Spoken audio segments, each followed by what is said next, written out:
Good morning, lady bosses. How is everybody today? Nobody's here yet, so like always, we're gonna waste a minute or two until we see who jumps on. And for those who are going to watch the replay, I don't want to waste this time, so I'm going to run through a few announcements, and then I will repeat them at the end. Hey, Melissa, good morning. How are you? So anyway, we'll do a few announcements, and like I said, we'll repeat them at the end, but this way we wait a minute or so till we jump into the training. So the first announcement is that there is no Lady Boss Live next week. I'm going to be on vacation, and I'll be in Europe, so it's going to be tough to do it. So it ain't happening next week. Good morning, Bunny. Good morning, Flo. Okay, so no live next week. And again, I'll remind you on the group page, and I will also repeat it at the end of this thing. Also want to remind you that, hey, Anna Maria, good morning. Bunny, I'm glad you found me, Bunny. I'm so happy you're here.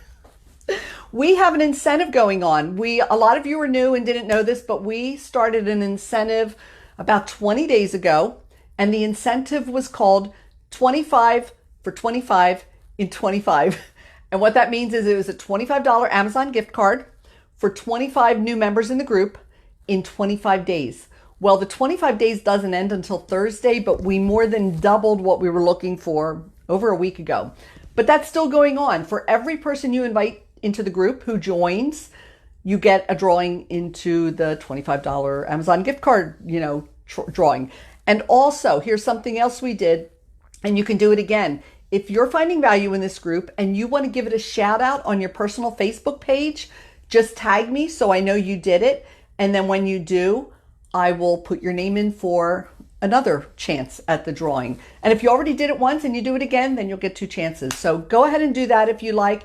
And again, you might have some people who say, hey, tell me about the group, and you might get other chances because they might want to join the group. So that's an incentive. And another thing I'm going to be doing, and maybe I'll be doing this while I'm on vacation if I have some time, but I'm going to have a poll on the page with some upcoming topics for the lives to see what you want to hear about the most. So I'll do the polls maybe every 6 weeks or so, and just to get to check the pulse of the group and see what you want to hear about the most. So we'll do that too. So there are things coming up. Good morning, Timmy. Okay, so let's get started. But I love it all. That's the topic for today. Hi, Laura. There is nothing that seems to be talked about as much right now as decluttering, right? I mean, no matter where you look, you got Marie Kondo, you got everywhere you look, a million articles, a million different people talking about how to declutter and organize your lives. Now listen, you know why it's important? Because clutter clutters your mind. In a nutshell, there's no question. I know you know that. Good morning, Faith. No question that you cannot be productive in a cluttered environment. That's a fact, and it's scientifically proven. Clutter has a negative impact not only on your ability to focus, but on your ability to process information. So listen, we're lady bosses. We know we all have that much on our plates. So what do you need more than time and quality time? So if you finally have time to work on something and you're not being productive, then is that good stewardship of that time? I don't think so. So let's be as productive as we can by clearing out the clutter. Okay, so we're going to look at it from a little bit of a different aspect. We're going to go inside here because if things don't change here, nothing happens. If you want real change in your life, this is where it starts. So let's first understand why it's so hard to purge. And if you have some of the reasons that it's really hard for you to purge, throw them in the comments. And maybe there's some of the ones I'm going to hit. If not, let's look at some of the different reasons. Because if you understand where you're starting and you really have an understanding of why it's so hard, then you can really begin to address it, right? If you don't know why it's happening and you don't know why you can't do it, then you're just crippled and you can't move forward. So first off, the topic is, but I love it all. So sometimes you feel like it's all special, right? But it's all special. So think about that. The words all and special are total contradiction. It can't all be special because then you're totally contradicting the meaning of the word special. If something is special, it rises above everything else, right? So first get it out of your mind that it's all special because it's not. You can't love it all to the same degree. So we have to start separating what's really special and what's not. Darlene, that's a good one, and that's coming up in a couple. Another one is you think you'll need it later. I can't get rid of this. I might need it later. Okay, listen, you're right. I guarantee you, if you keep anything long enough, you will eventually need it. If I had kept my hip hugger bell bottoms from the 60s, guaranteed they came back 40, 50 years later. But number one, would they have fit? You know, most of us 50 years later. But number two, really? Everything will eventually come back or come back into your life as a need. But that's not an excuse for cluttering your space with it. If it's not something you use every day, not something that's really useful, or something you really, really love, okay? The next thing is what Darlene just said, memories. It is so hard to get rid of things that have sentimental value. But is the sentiment in the thing, or is the sentiment in the memory? I guarantee if you lost everything you owned to a flood tomorrow, would your memories be gone? Absolutely not. The item does not hold the sentiment of the memory. The memories are here. They're in your heart. They're in your mind. So you need to stop attaching the sentiment to the item, because listen, based on that, you could save every single thing that ever came into your life.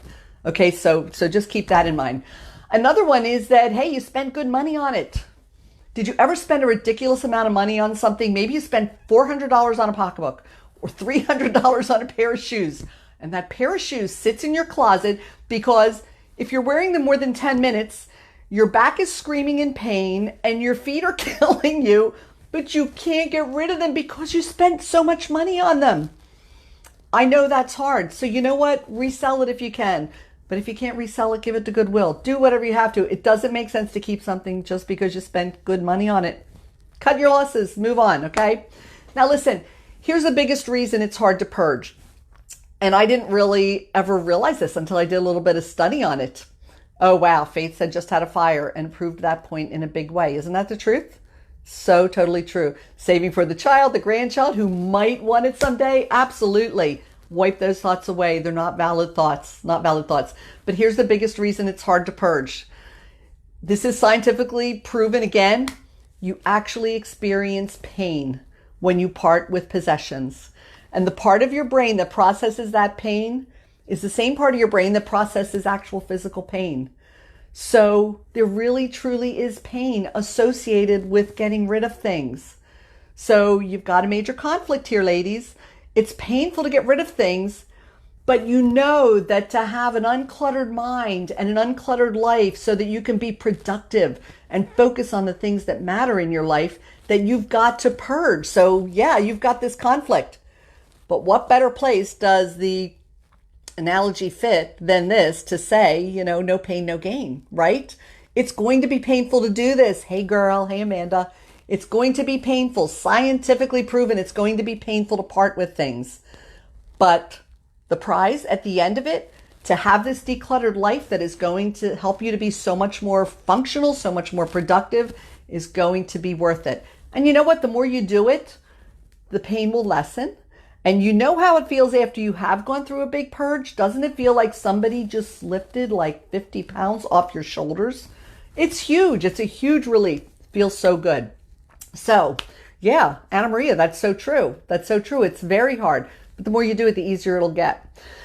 So, we're not going to sit here for the rest of the time and talk about how to start to clean out your closet and how to start to clean out your office. Because listen, you can watch Marie Kondo. You can find a million articles helping you to do that. I want you to understand two things. And if you can put these into place, this is going to help you move forward big time. And the first one is what we just addressed. Really understanding why it's so hard to purge is going to be acknowledging where you are and then the impetus you need to move forward, right? Okay, so now you're understanding, okay, this is why it's hard, but I have to go through this pain in order to have the bigger prize, okay? The next part is, Carol, hey, I'm not going to help you to start to purge your office today or start to purge your closet today. I want to help you with some hints on how to stop the accumulation. So here's what you do. You have to back up. You have to go upstream. Why are you accumulating in the first place? When you think about when you have to purge and you think about where you have the most crap, Okay, there's the area you have to focus on. All right. Why are you accumulating so many clothes in the first place? Why are you accumulating so much paperwork in your office in the first place? Or so many shoes, or so many pocketbooks, or so many things in the kitchen, whatever it is. Let's back it up and figure out why you're accumulating it in the first place, because as soon as you can understand your patterns, then you know what to tackle, right? Okay, so here are some of the reasons you might accumulate in the first place. And I want you to throw out some of the reasons and some of the things you find that you accumulate the most. Number one, though, a lot of times we accumulate things that are not good quality. And so therefore we end up with a massive amount of things that just sit because they were crappy quality to begin with. Okay, you're in a discount shoe store and it's buy one, get one. So of course you have to buy two pair. So you buy two pair, they're off brands, but they were really cute. And this one will go great with that outfit and this will go great with that. And you take them home and they sit in your closet and you might wear them once or twice, but then they really hurt your feet. So you're back to the story of shoes that hurt your feet, because they're not good quality and they just sit there and they accumulate because you find yourself doing it every time you're out because that's your trigger. Another one, what if it was just a good sale? It was buy one, get one. So you had to get two, right? Timmy, exactly. It was a good sale, so you have to do it. So, okay, that's great, but do you love it? Do you need it? I mean, these are the two questions you always have to ask yourself. Do you love it? Do you need it? So the number one, the better quality, and sorry for my dogs, I tried to avoid that by locking them away, but this happens. The idea of better quality and the idea of it being too good a sale, take your time when you're looking at that item. If you're looking at shoes, walk around the store in them a few times before you do it. If you're buying clothes, try them on. I go shopping with my mom and sister. They never try clothes on.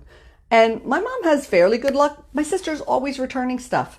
So number one, we're busy women. Do you really have time to be running around to a store 50 times because you're buying stuff and then you're returning it and you're buying and then you're returning? You don't have time for that. Take the time to try it on because it might look great on the rack. It might look like it's really nice fabric, really nice quality, but then you try it on and it's the cut's wrong and the quality is not there. Look in the three-way mirror. Make sure you love it. Anna Maria, does it bring you joy? Do you really love it? Because if you're looking in that mirror and you're like, I don't know, don't buy it. Because you're going to buy it, you're going to take it home, and you might wear it, but I'll tell you what, it's going to be the thing you go past 90% of the time when you're looking for what to wear that day, right? Or you're going to go in your closet a year later and it's still going to be sitting there with a tag on it. Make sure you love it. Make sure it fits you well. Make sure it's good quality. And then what I've implemented in both of these areas, whatever I buy, if I'm buying clothes and I come home with 3 pieces of clothing, I get rid of 3 pieces of clothing. Stop the accumulation.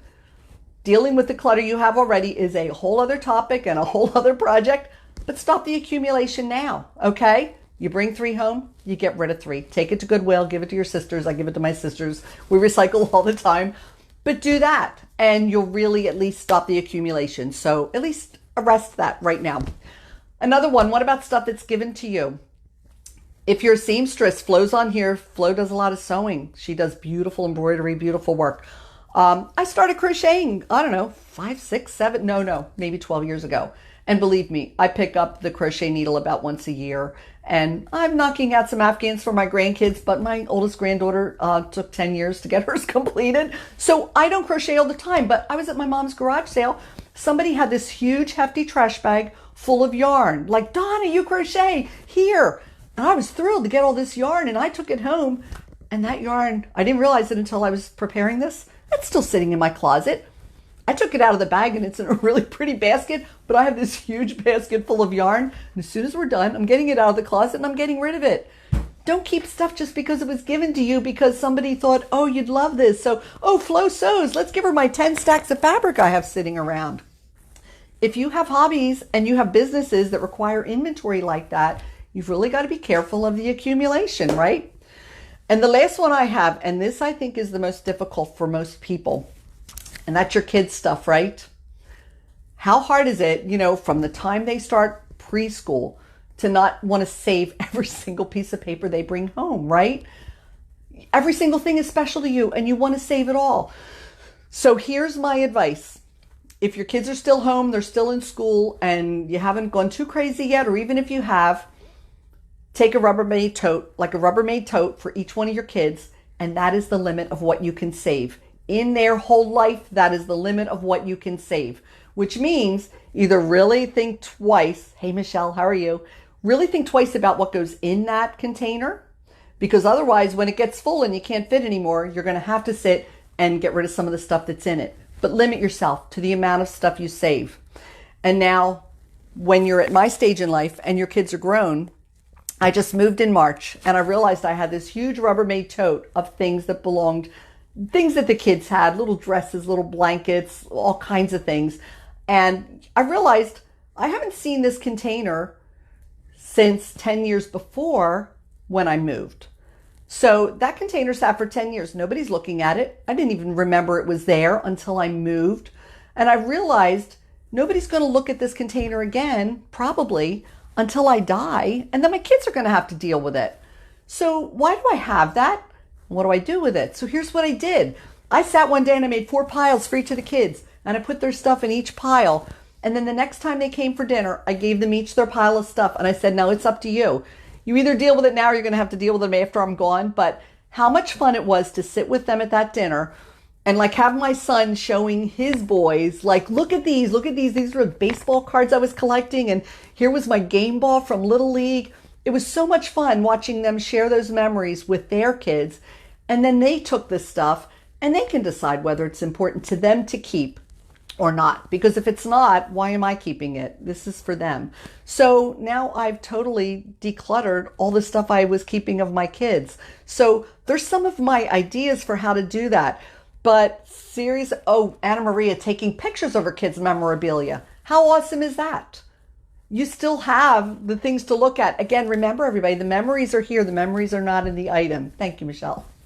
So that's important. But here, if you take nothing else away, the 2 major things we talked about is understanding first why it's hard to purge. Because if you can understand personally why it's so hard for you to purge and realize that it really does cause pain, it's scientifically proven that purging is painful, then you realize you're not alone and this is a normal way to feel, but the gain is worth the pain.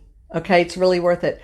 And then second, incorporate some practices to at least today stop the accumulation. Okay, I'm not going to help you, like I said, to do your closet. We can do that later if you want to, but learn how to stop it. Don't bring anything else in that you don't truly love, that doesn't bring you tons of joy, or that you don't really, really need. Don't be a sucker for every new appliance that comes out, because I did that. I'm ashamed to say, 1.5 years ago on Prime Day, I bought an an Instapot. I didn't even take it out of the box until I moved. So that sat in the box for more than a year. That was just not a really smart thing to do. So don't be suckered in by stuff like that. If you don't really need it, you don't really love it, leave it. If you don't love it, leave it. Okay. So tell me quick, what are some of the areas? Is it your clothing? Is it pocketbooks? Is it shoes? Is it your kitchen? Is it your office? What are some of the areas that you struggle with the most when it comes to clutter and disorganization? Anna Maria, stop the insanity. Yes. We can't change the past, but we can stop it now. Oh my gosh, stop it now. But where are your struggles? I know for a lot of people it's their office, and I'm like OCD. I cannot sit down at my desk and work until everything is where it belongs and I have a clear desk. Bunny, I saw clothing, Laura Cosmetics, Bunny paper. Guys, every time you touch it, just ask yourself, how much do I love this? How much do I need this? Do I really need 10 tubes of red lipstick? Narrow it down to 2 or 3 and throw the rest away. You don't need that many. Bunny paper, same thing, just office. Office is a tough one. And if you guys ever want to do a whole thing on office, we could do a whole thing on office. Shoes, 400 pair. Are you kidding me, Michelle? That's crazy. Timmy, printers. Oh my gosh, see, you all have your stuff. So the thing is, you don't have to make it a big project. Like, I'm going to spend the next month decluttering.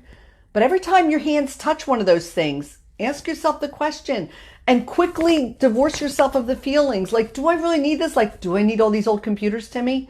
Oh my gosh. Sometimes I save my most recent laptop because I've had lots of times where maybe my kids have needed one. So I clean it up and I reformat it. And I have one to lend somebody or give somebody if they need it. But beyond that, oh my gosh, I saw somebody wrote the other day, they couldn't understand why nobody wanted their old computer manuals. And this was like going back 25 years, like, why? Why would anybody want them? But somebody actually asked that question. It took a while, but I'm finding less is more. Anna Maria, you are so right. And that is so true. It will be hard and it will be painful. But when you start and be consistent and keep doing it little by little, it will get easier. And believe me, the gain is so worth it. The reward is so worth it because you'll feel like you can breathe again. Timmy, where do you take it? This is why we still have it. If it's old computers, I know there are places that take them. I know there used to be times that like Best Buy would let you bring stuff. Google it. Google it and see, because I'm not totally sure, but make it a point to Google it and get them all out of the house. Each time you do it, you are going to feel such a weight lifted and you will feel so much better. Okay, ladies, 10:21. This is almost perfect timing, but thank you for the interaction. This is awesome. I always love spending time with you. I started the video out with some announcements, and because everybody doesn't come on real early, I want to wrap up with the same announcements.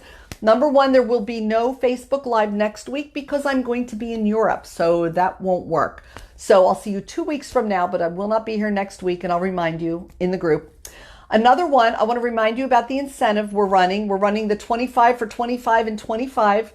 On Thursday, I'm raffling off a $25 Amazon gift card because the challenge was to get 25 new members in 25 days. And we more than doubled it in way less than 25 days. So it's not too late. If you continue to invite people and they join, you'll get additional chances. And also, if you're finding value in this group, I'd love you to give it a shout out on your private Facebook page and just tag me so I know you gave it a shout out. It may bring more women into the group, but each time you do it, it will also get you an extra chance for the $25. So that ends Thursday. Later Thursday, I'll be doing a live and raffling off the gift card. And then I'm also going to be doing a poll. Probably over the next week, I'm going to do a poll and give you a whole lot of topics, maybe 4 topics to choose from to see what you really want to hear about next. And so whatever you vote on next, that'll be our next live. So I really want to get your input. So maybe every 4 to 6 weeks, I'll do a poll and see what the pain points are that week. And that's what we'll hit. So hello, Robin. We are wrapping it up. I'm glad you're here, but please go back and watch the replay. And so happy to see all of you ladies today. Have a great holiday weekend. I will talk to you again in 2 weeks. And but I'll see you quick on Thursday when we have the raffle for the gift card. Thanks, ladies. Have a great one.